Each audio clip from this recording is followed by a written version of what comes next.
Welcome to 99 TV. నేను సాయి సుధ. Bulletin updates చూద్దాం. ఇందిరమ్మ రాజ్యంలో భద్రాచలం సీతారామచంద్ర స్వామి ఆలయాన్ని అభివృద్ధి చేసి తీరుతామని మంత్రి పొంగులేటి శ్రీనివాసరెడ్డి అన్నారు. భద్రాచల శ్రీరాములోరిని దర్శించుకున్న మంత్రి పొంగులేటి శ్రీనివాసరెడ్డి ఆలయ అభివృద్ధిపై అధికారులతో చర్చించారు. ప్రధాన ఆలయంలోని సీతారాముల ఎదుట ప్రత్యేక పూజలు చేసిన మంత్రి ఉపాలయంలోని లక్ష్మీ తాయారును దర్శించుకున్నారు.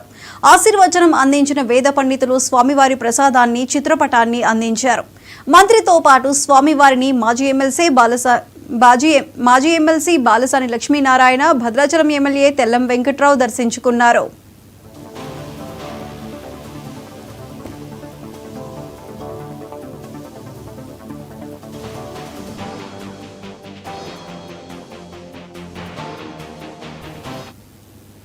భద్రాచలంలోని పీఎంసీ కాలనీలో గతంలో నిర్మించిన డబుల్ బెడ్రూమ్ ఇండ్లను మంత్రి పరిశీలించారు.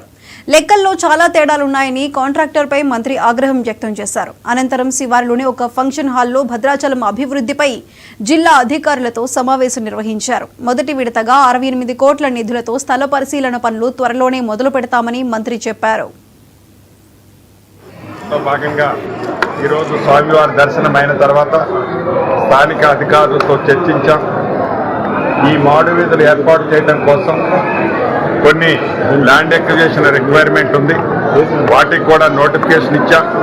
గౌరవ ముఖ్యమంత్రి గారు ఈ ల్యాండ్ ఎక్విజిషన్ కోసం మొదటి విడతగా సుమారు 68 కోట్లు శాంక్షన్ చేయటం జరిగింది.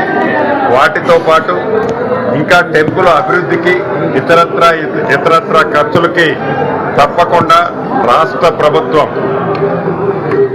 స్వామివారి కార్యక్రమం చేయటం కోసం తప్పకుండా నిధులు ఎంత ఇబ్బంది రాష్ట్ర ప్రభుత్వానికి ఉన్నా రాముల వారి పుణ్యక్షేత్రాన్ని అభివృద్ధి చేసే దాంట్లో ఈ ఇందిరమ్మ రాజ్యంలో తప్పకుండా శ్రద్ధ స్థానిక మంత్రులు, డిప్యూటీ సీఎం గారు బట్టి విక్రమార్క గారు, మరొక సహచర మంత్రివర్యులు తుమ్మల నాగేశ్వరరావు గారు, నేను, స్థానిక ఎమ్మెల్యేలు ఉన్నారు. అందరం కలిసి ఈ టెంపుల్ని